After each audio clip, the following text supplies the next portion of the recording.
Hello guys, welcome platform of Gate Trinity. तो जैसा आप सबको पता है कि हमारा रिक्रूटमेंट द सीजन चालू हो चुका है और इसी लिस्ट के अंदर में आपके पास में एक न्यू रिक्रूटमेंट और ऐड होने जा रहा है and that is from the fact. इसका नाम सभी आप लोग अच्छी तरीके से जानते होंगे, the fertilizers and chemicals Travancore limited. FACT का रिक्रूटमेंट हर साल ओपन होकर के आता है, यह आपके लिए कोई नया नहीं है। आप मैक्सिमम लोग ऐसे हैं जिन्होंने प्रीवियस ईयर भी दिया होगा, उसके पिछले साल भी दिया होगा। मैंने हर बार आपको वीडियोस दिए हैं बना करके, तो इसी लिस्ट में आपके पास में इस बार में आपको ये इन्फॉर्मेशन देने जा रहा हूं। और सबसे अच्छी चीज आपके लिए इस बार ये होने वाली है कि इस बार आपको इसके लिए अलग से एफर्ट करने की नीड नहीं पड़ने वाली, क्योंकि इस बार गेट ट्रिनिटी के प्लेटफॉर्म पर आपको फैक्ट के लिए कुछ सरप्राइज मिलने वाला है। ठीक है ना, तो वो सरप्राइज आपको वीडियो के लास्ट में पता चलेगा। इस वीडियो को लास्ट तक इसलिए आपको देखना है क्योंकि जितने भी आपके क्वेश्चंस होते हैं कि रिक्रूटमेंट कैसे होने वाला है, तो एज से रिलेटेड, क्वालिफिकेशन से related, pre final year eligible है कि नहीं, एंड इसके अलावा सिलेक्शन का मोड क्या रहने वाला है और पढ़ाई कहां से करनी है, क्या सिलेबस रहता है, ठीक है ना, कैसे तैयारी करनी होती है, तो सारे से आपको डिटेल्स है ना वो इसी वीडियो के अंदर आपको मिलने वाले हैं। ठीक है ना, जैसा कि आपको पता है कि जब भी बात करते हैं तो डिटेल्स के साथ में बात करते हैं। ये रिक्रूटमेंट हमारा ओपन हुआ था 12 फरवरी को। ठीक है, और इस रिक्रूटमेंट के अंदर में अगर हम सबसे पहले बात करना स्टार्ट करते हैं तो ये रिक्रूटमेंट है हमारा मैनेजमेंट ट्रेनिंग के लिए। ठीक है ना, ये मैनेजमेंट ट्रेनिंग के लिए। ये जनरली अगर देखें तो ये मल्टी डिविजनल हमारे पास सेंट्रल पीएससी है हमारे पास में। और जनरली अगर हम बात करते हैं तो इसका मेन पर्पस है फर्टिलाइजर प्रोडक्शन करना, केमिकल्स एंड कैप्रोलैक्टम का प्रोडक्शन भी ये करता है। ठीक है, केमिकल वाले कैप्रोलैक्टम के नाम से भली भांति परिचित रहते हैं। चलिए जी, तो सबसे पहले अगर बात करते हैं तो जो पोस्ट जिसके लिए हमें अप्लाई करना है, जो हमारे मतलब की जो पोस्ट है उसको ध्यान से देखेंगे। Senior manager mechanical, senior manager marketing officer ये हमारे पोस्ट नहीं है। जो हमारी पोस्ट है वो है पोस्ट नंबर 5 और ये हमारे पास पोस्ट के अंदर में मैनेजमेंट ट्रेनी केमिकल की हमारी पोस्ट है। टोटल पोस्ट की अगर बात करने जा रहे हैं, ठीक है, लास्ट ईयर का रिक्रूटमेंट अगर बाय चांस आपको नहीं पता है तो जो मैंने आपको एक शीट, गूगल शीट जो शेयर की हुई है, आप उसके थ्रू जाकर के देख सकते हो प्रीवियस ईयर कितनी सीट्स निकल करके आई थी, वो सारा इन्फॉर्मेशन आपको वहां पर मिल जाता है। इस बार हमारे पास जनरल कैटेगरी में 7 सीट्स हैं, एससी कैटेगरी में 2 सीट्स हैं, ओबीसी नॉन क्रीमी लेयर के लिए 4 सीट्स हैं, ईडब्ल्यूएस के लिए 1 सीट है। टोटल 14 नंबर ऑफ वैकेंसीज हमारी ओपन होकर के आई, जिसमें से एक वैकेंसी जो है वो फिजिकली चैलेंज कैंडिडेट के लिए है। ठीक है ना, एचएच और हमारे पास में क्या ओएच, ये जो हमारे पास कैटेगरी है आपका, तो उसके अंदर हमारे पास एक वैकेंसी उनके लिए भी है। ठीक है, तो 14 टोटल नंबर ऑफ वैकेंसीज हमारे पास निकल करके आई हैं केमिकल इंजीनियरिंग के अंदर। मैकेनिकल की 6 वैकेंसीज हैं, इलेक्ट्रिकल की भी 7 वैकेंसीज हैं, इंस्ट्रूमेंटेशन की 5 वैकेंसीज हैं, मैनेजमेंट ट्रेनिंग सिविल की भी हमारे पास में 2 वैकेंसीज हैं, फायर एंड सेफ्टी की भी 1 वैकेंसी है, एंड मार्केटिंग एंड फाइनेंस के भी जो एमबीए और एचआर वाले हैं उनके लिए भी वैकेंसीज यहाँ पर निकल करके आई हैं। मटेरियल्स, प्रोसेस, इंस्ट्रूमेंटेशन, ये सारी वैकेंसीज यहाँ पर हैं। अब ध्यान सुनिएगा, ठीक है, जो मेजर पॉइंट्स आपके रहते हैं उन सारी चीजों पर बात करते हैं। पहली बात की जा रही है पे स्केल के लिए और दूसरी स्पेसिफिकेशन और एज के लिए अगर बात की जा रही है, तो इन चीजों को ध्यान से आपको देखना है। तो हमारे लिए जो नेसेसरी हमारे पास जो पोस्ट है वो पोस्ट कौन सी है, वो है हमारे पास मैनेजमेंट ट्रेनी केमिकल की पोस्ट है। ठीक है, तो हमारे पास मैंने बताया था कि जैसा कि हमें मतलब है हमारी पोस्ट नंबर 5 से मैनेजमेंट ट्रेनिंग केमिकल, पे स्केल 50,000 से लेकर के 1,60,000 तक का है। और यहां पर आपको पता है कि हमारे पास फैक्ट में 2 साल की ट्रेनिंग होती है। पहले साल जो आपको इन्वॉल्वमेंट जो आपको मिलता है वो आपका 40,000 के आसपास होता है, 35,000 होता है। फिर अगले साल जो मिलता है वो आपको 40,000 होता है। ठीक है ना, देन उसके बाद हमारे पास में आपका E2 ग्रेड जो हमारे पास जिसकी वो बात की जा रही है, फिर ये पे स्केल आपका एलिजिबल हो जाएगा। क्वालिफिकेशन जो है वो बैचलर डिग्री होनी चाहिए केमिकल इंजीनियरिंग। ये सबसे अच्छी बात जो है वो उनके लिए है जो बेचारे हमारे पेट्रोलियम और पेट्रोकेमिकल के स्टूडेंट्स होते हैं, उनको हमारे पास में IOCL, HPCL, गील के अलावा वैकेंसीज नहीं दिखती हैं, तो उनको भी यहाँ पर चांसेस मिलता है। ठीक है ना, तो ये ध्यान रखिएगा। तो यहाँ पर केमिकल इंजीनियरिंग के साथ साथ पेट्रोकेमिकल इंजीनियरिंग और केमिकल टेक्नोलॉजी के स्टूडेंट, पेट्रोकेमिकल टेक्नोलॉजी या फिर केमिकल टेक्नोलॉजी के जितने भी स्टूडेंट्स हैं, जैसे एक प्रीवियस आपने वीडियो मेरा देखा होगा, वो वीडियो था हमारे पास में RFCL का, ठीक है ना, रामागुंडम फर्टिलाइजर केमिकल लिमिटेड का, तो उसके अंदर भी केमिकल टेक्नोलॉजी एलिजिबल था। ठीक है, तो यहां पर भी केमिकल टेक्नोलॉजी के साथ साथ पेट्रोकेमिकल टेक्नोलॉजी, पेट्रोकेमिकल इंजीनियरिंग भी एलिजिबल है। ये सबसे अच्छी चीज है आपके लिए, तो इस फॉर्म को आप भर सकते हैं। इसमें जो हमारे पास मैक्सिमम जो एज रखी गई है वो जनरल कैटेगरी की 26 साल है। कितनी है, 26 ईयर्स है। ठीक है, तो इस एज में अगर आपका क्वालिफिकेशन आ रहा है तो आप इस फॉर्म को फिलअप कर सकते हैं। इसका जो रिक्रूटमेंट का जो हमारे पास में जो डेडलाइन हमारे पास में है और किस डेट से एक्चुअली हमारे पास में ये एज जो है ना कंसिडर की जाने वाली है, तो ये सभी के लिए है। और मिनिमम ये ध्यान रखिएगा कि जो क्वालिफाइंग क्राइटेरिया है वो 60% यहाँ पर उन्होंने मेंशन कर रखा है। ठीक है ना, वो सभी ब्रांचेस के लिए 60% यहाँ पर मेंशन किया गया है। अब दूसरा अगर मैं आपसे बात करता हूं तो हमारे पास मैक्सिमम एज जो यहाँ पर बात की जा रही है वो अनरिजर्व्ड कैटेगरी के लिए है। और यहाँ पर उन्होंने एज का क्राइटेरिया भी दे दिया है, ठीक है ना। और इसके साथ साथ आपके पास में specification letter from university, marksheet, जो भी specialization, wherever specialization in particular subject is a part of the specification, letter from the university college specifying the specialization is to be produced if the specialization is not specified in the mark sheet, degree or diploma. अगर आपका specialisation है like chemical engineering, अगर आपका mention नहीं है, ठीक है ना, पेट्रोकेमिकल इंजीनियरिंग या केमिकल टेक्नोलॉजी अगर आपका मेंशन नहीं है, ठीक है ना, तो अगर आपके पास में क्या है, आपके पास में जो डिग्री सर्टिफिकेट या फिर मार्कशीट जो है, तो वहां पर आपका ये चीज मेंशन होनी चाहिए। ये ध्यान रखिए, उन्होंने ये चीज यहां पर मेंशन की है, ठीक है। अब अगर हम एज लिमिट की अगर बात करते हैं और रिलैक्सेशन की अगर हम बात करते हैं, तो जितने भी हमारे कैंडिडेट जिनकी हम बात कर रहे हैं मैनेजमेंट ट्रेनिंग के लिए, जो हमारे पास पोस्ट कोड 5 है, ये ध्यान रखिएगा, उनकी जो मैक्सिमम एज रखी गई है 26 साल रखी गई है। मतलब 1 फरवरी 1998 के हमारे पास में क्या है, उसके बाद के होने चाहिए, फिर उस डेट या फिर उस बात के आपके क्या होनी चाहिए, बर्थ होना चाहिए। ओबीसी के लिए हमारे पास 95 है और आपके पास एससी एसटी के लिए 93 है, रिलैक्सेशन उनको मिलता है यहाँ पर कैटेगरी का, ठीक है ना। तो ये आपके पास में एज का क्राइटेरिया, ये ध्यान रखिएगा। अब यहाँ पर अगर हम बात करने जा रहे हैं तो फिजिकली चैलेंज कैंडिडेट्स और एक्स सर्विसमैन के लिए भी यहाँ पर आपको दिया जा रहा है। अब यहाँ पर अगर सबसे पहले अगर बात कर रहे हैं अपना मैनेजमेंट ट्रेनिंग के लिए, जो हमारे पास आपको मिलने वाला है, जैसे मैंने आपको बताया था, हाँ, फर्स्ट ईयर में 37,000 आपको मिलेगा, ठीक है, फर्स्ट ईयर के अंदर में। और इसके अलावा आपको असिस्टेंट मैनेजर डेजिग्नेट आपको सेकंड ईयर जो कंसोलिडेटेड पे आपको मिलेगा वो 43,000 होगा आपका सेकंड ईयर से। और 2 साल की ट्रेनिंग कंप्लीट करने के बाद आपको क्या है, मैनेजरियल जो आपका पे स्केल E2 ग्रेड का है, फिर वो आपको दिया जाएगा यहाँ पर, ठीक है ना। ये आपको ध्यान रखने की नीड है। चलो जी, अब यहाँ पर अगर हम बात करते हैं तो हमारे पास में आपका जो भी आपका कंसोलिडेटेड पे आपको जो मिलने वाला है वो ईपीएफ और ईएसआई पे स्केल के अकॉर्डिंगली मिलेगा। इसके साथ साथ आपके पास में क्या है, आपके पास EPF allowances, perks like medical reimbursement, medical insurance coverage, township accommodation, HRA, आपके पास subsidies, meal subsidy, uniform, accidental insurance coverage, ये सब कुछ भी आपको मिलने वाला है, ठीक है ना। तो ये भी आप ध्यान रखिएगा, ये फैसिलिटी सारी आपको इसके अंदर मिल जाती हैं। रिजर्वेशन क्राइटेरिया आपको ऑलरेडी पता है कि आपके पास में कैसा रहने वाला है। और उन्होंने ये बोला है कि relevant date for determining eligibility with regard to the eligibility criteria, मतलब आपकी क्वालिफिकेशन, एक्सपीरियंस, एज, ये सब कुछ आपका 1 फरवरी 2024 से कंसिडर किया जा रहा है। अगर आप 1 फरवरी 2024 को अपनी एज 26 साल कंप्लीट कर चुके हैं, ठीक है ना, 1 फरवरी 2024 को अगर आप अपनी एज 26 साल कंप्लीट कर चुके हैं तो आप इस फॉर्म को आप नहीं भर पाएंगे, ठीक है। मैं पहले एज की बात कर रहा हूं, फिर आता हूं क्वालिफिकेशन में। अगर क्वालिफिकेशन की बात करते हैं तो क्वालिफिकेशन में उन्होंने ये चीज मेंशन की है, ठीक है ना, ध्यान रखिएगा बेटा, उन्होंने ये चीज मेंशन की है कि यहां पर जितने भी हमारे प्री फाइनल ईयर के स्टूडेंट्स हैं, ठीक है ना, जो भी हमारे पास में प्री फाइनल ईयर के स्टूडेंट्स हमारे पास में है, acquiring the standard qualification by appearing for exam subsequent to the, एक मिनट रुकना बेटा,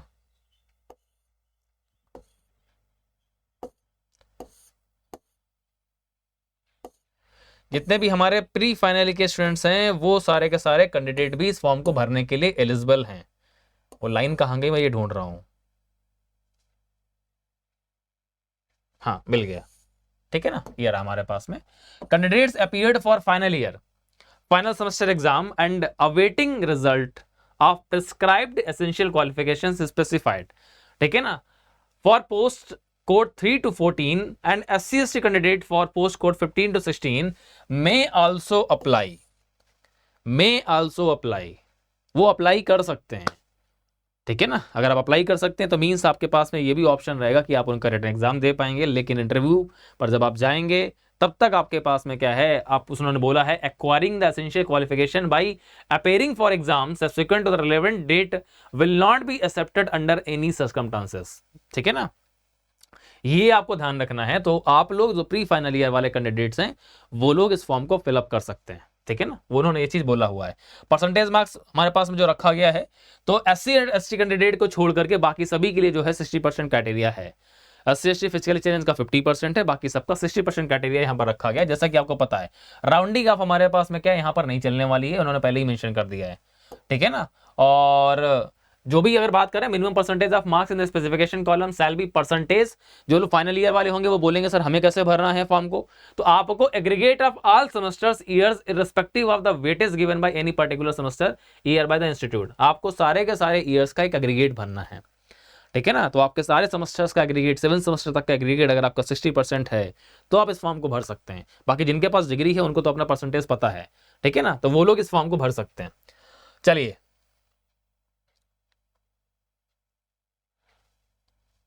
अब अगर आगे बात करते हैं तो एक्सपीरियंस एज सच हमारे पास में नीड नहीं है हमें।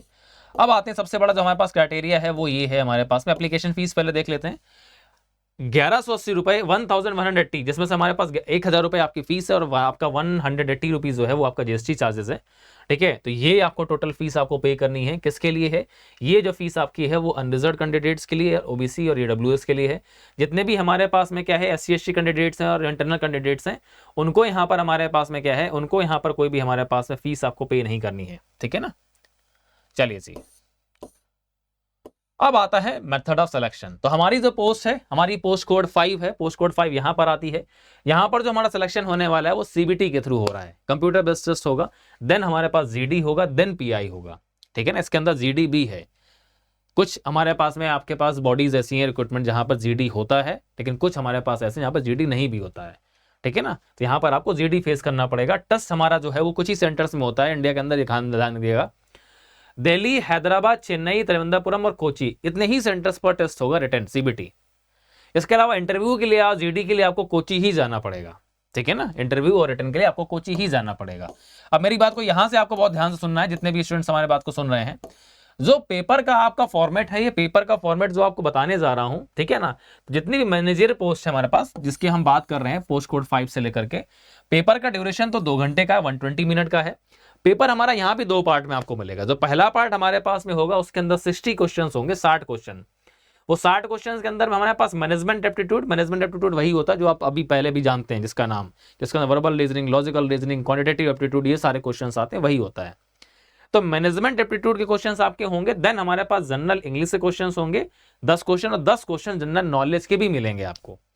तो आप सबको मैंने जैसा बताया था जस्ट गेट एग्जाम के बाद में कि आपके पास अपॉर्चुनिटीज तो बहुत सारी मिलेंगी, लेकिन उसके लिए आपको थोड़ा सा अलग हट करके भी काम करना पड़ेगा।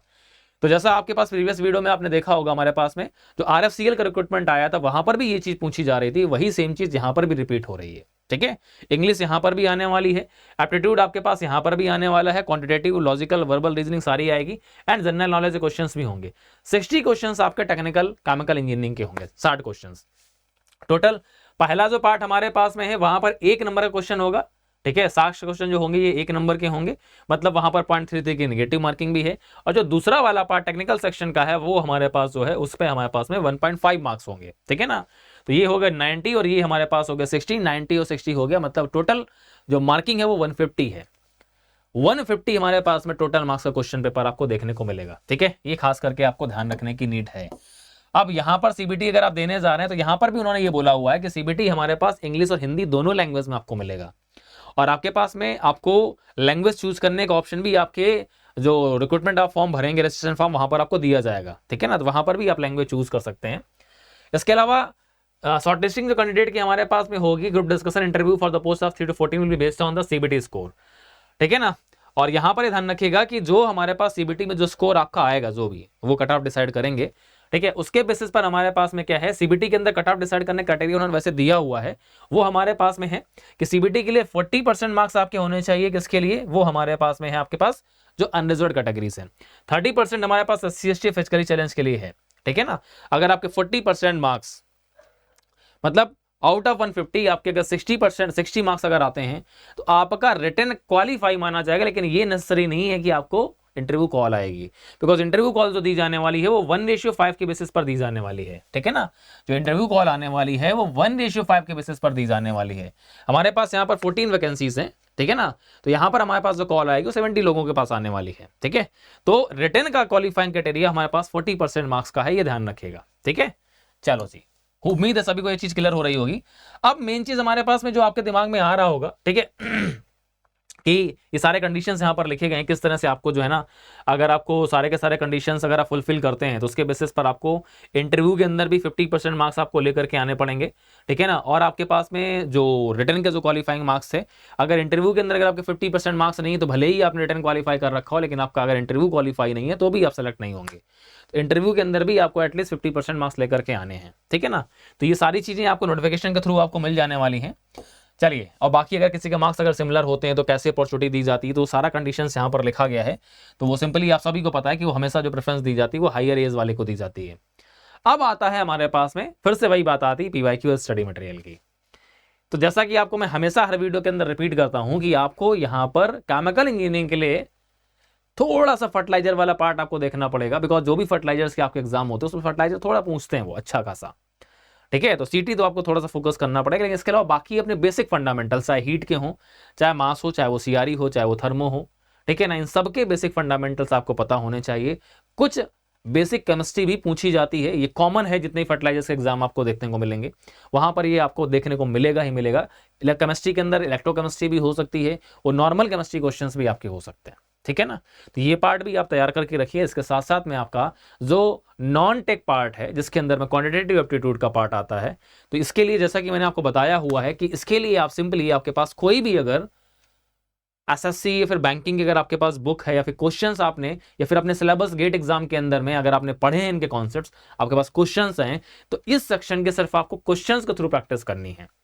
जनरल इंग्लिश के लिए आपके पास में थोड़ा सा वोकैब स्ट्रांग होना चाहिए, ग्रामर आपका स्ट्रांग होना चाहिए। तो ग्रामर के लिए जैसे कि आपको मैं बुक बताता हूं हर बार, वो बुक मैं आपको दिखा देता हूं, ठीक है ना। दैट इज हमारे पास एसपी बक्सी की ये बुक आती है, इस बुक को आप खरीद सकते हैं। बुक बहुत अच्छी है, मैंने पर्सनली खुद पढ़ी हुई है, मैं रिकमेंड करता हूं। अगर आपको अच्छी लगती है तो आप भी इसको पढ़िए, ठीक है। एंड इसके अलावा जो जनरल नॉलेज वाला पार्ट है उसके लिए हमेशा आपको बुक बोलता हूं, दैट इज ल्यूसेंट को आप फॉलो कर सकते हैं। एंड करंट के लिए जो है ना, कोई भी आपके पास में जो मैगजीन्स आती हैं आप उनको फॉलो कर सकते हैं। तो अगर आप डे बेसिस पर, बिकॉज अगर आप इस एग्जाम में अपेयर होने जा रहे हैं तो आप मे भी हो सकता है कि अपेयरिंग हो और दूसरा ड्रॉपर भी हो सकते हैं। तो डे बेसिस पर अगर आप पर डे 2 घंटे का टाइम भी अगर नॉन टेक पार्ट को दे देते हैं तो भी आपका नॉन टेक पार्ट स्ट्रांग रहेगा। क्यों आपको इस एग्जाम में दिख रहा है कि अगर आपको इसको क्वालिफाई करना है तो टेक्निकल के साथ साथ नॉन टेक पार्ट भी आपको चाहिए, उसमें भी स्कोर करना पड़ेगा, ठीक है ना। तो उसके लिए आपको पढ़ना पड़ेगा। अब रह गई बात पीवाईक्यू की, तो जैसा मैंने आपसे बोला है कि आपके अपकमिंग जो भी एग्जाम्स हैं उनका फ्री मॉक टेस्ट पेपर या फिर एक नॉमिनल चार्ज में, अभी मैं नहीं बोलूंगा कि फ्री होगा, या तो फ्री या फिर एक नॉमिनल चार्ज में, जस्ट बिल्कुल आपका नेग्लिजिबल कॉस्ट में हम आपको अपने प्लेटफॉर्म गेट ट्रिनिटी ऐप पर as a mock test format में अपलोड करके देंगे, ठीक है ना। As a mock test format में आपको हम अपलोड करके देंगे। तो आप हमारे प्लेटफॉर्म पर आकर के और रजिस्ट्रेशन कर लीजिएगा और वहां से आप जो है ना आराम से उस मॉक टेस्ट पे अपीयर हो सकते हैं और चेक कर सकते हैं कैसे क्वेश्चंस पूछे गए थे, ठीक है ना। तो ये सारी फैसिलिटी आपको हमारे ऐप पर मिलने वाली है। और जैसा हमने आपसे प्रॉमिस किया था कि हम यही ट्राई कर रहे हैं कि आपको हर एग्जाम का एटलीस्ट एक पेपर जो है ना तो प्रोवाइड कर ही सकें। इसरो के लिए तो काफ़ी सारे हम आपको पूरी टेस्ट सीरीज देने जा रहे हैं, लेकिन बाकी जो भी हमारे एग्जाम्स होंगे रिटन एग्जाम्स, उनका एटलीस्ट एक पेपर हम आपको मॉक टेस्ट के फॉर्मेट में जरूर दें। तो फैक्ट एग्जाम भी आपको मॉक टेस्ट पेपर जो है प्रीवियस ईयर का वो भी हम आपको अपने प्लेटफॉर्म पर देंगे, ठीक है ना। वो भी बहुत जल्द विद इन 2 to 3 डेज जो है ना वो आपके पास अवेलेबल हो जाएगा, ठीक है ना। तो फटाफट से जाकर के, अगर आपने अभी तक हमारे ऐप में रजिस्ट्रेशन नहीं किया है तो नीचे डिस्क्रिप्शन में सारे लिंक्स अवेलेबल हैं, जाइए क्लिक करिए, वहां से इनरोल करिए। हमारा ऐप जो है आप वेबसाइट पर भी अवेलेबल है, तो विंडोज पर भी आप जो है ना हमारा ऐप डाउनलोड कर सकते हैं, ठीक है। बाकी वेबसाइट gettrinity.com पर जाकर के भी आप लॉगिन कर सकते हैं, फैसिलिटीज आपके पास सारी हैं। एंड इसके साथ साथ जो लोग भी बार की टेस्ट सीरीज दे रहे हैं, जिन्होंने प्री गेट मॉक टेस्ट दिया है, उनको पता है किस लेवल के टेस्ट आपको मिलते हैं। आपने अगर अभी तक इनरोल नहीं किया बार के लिए, तो मैं बार के लिए जस्ट आपको बताऊंगा कि बार के लिए आप जल्दी से इनरोल कर लीजिए जाकर के। एक नॉमिनल कॉस्ट पर आपको 8 टेस्ट हम दे रहे हैं, जिसमें से एक टेस्ट अभी हो चुका है 11 फरवरी को, बाकी टेस्ट आपके अपकमिंग डेज में होने वाले हैं। तो इसके लिए फटाफट से आप बार के लिए इनरोल कर सकते हैं। बाकी टेस्ट सीरीज भी आपको, ठीक है ना, बहुत जल्द आपको प्लेटफॉर्म पर देखना स्टार्ट हो जाएंगी, जैसा मैंने आपसे बोला हुआ है, ठीक है। एंड इसके साथ साथ में आप जो भी 2025 और 26 की प्रिपरेशन करना चाहते हैं तो वो लोग भी हमारे साथ में जल्दी से जल्दी कनेक्ट हो, बिकॉज टाइम लॉस मत करिए, ठीक है। जो भी प्रिपरेशन आप डिसीजन लेना चाहते हैं वो ले लीजिए, बिकॉज आपको पता है आपका अगर अंतिम डिसीजन अगर आपका गेट 25 है तो रास्ते में मिलने वाले जितने भी आपके पड़ाव हैं ये भी आप आसानी से क्वालिफाई कर सकते हैं, ठीक है ना। लेकिन जैसा हम बता रहे हैं वैसा आप करते हुए चलिए। जहां भी आपको प्रॉब्लम आती है हमसे पूछिए। इस वीडियो में कोई भी अगर आपको डाउट है तो नीचे कमेंट बॉक्स में जाकर के आप कमेंट करिए, उसका आंसर आपको दिया जाएगा। और अपने केमिकल इंजीनियरिंग के कंटेंट को फॉलो करते रहिए, ठीक है। तो चलिए इस वीडियो के अंदर इतना ही रखते हैं और आपसे मुलाकात होती है नेक्स्ट रिक्रूटमेंट में, नेक्स्ट वीडियो के साथ में। तब तक के लिए thank you everyone, good bye, take care, best of luck and keep smiling. Thank you.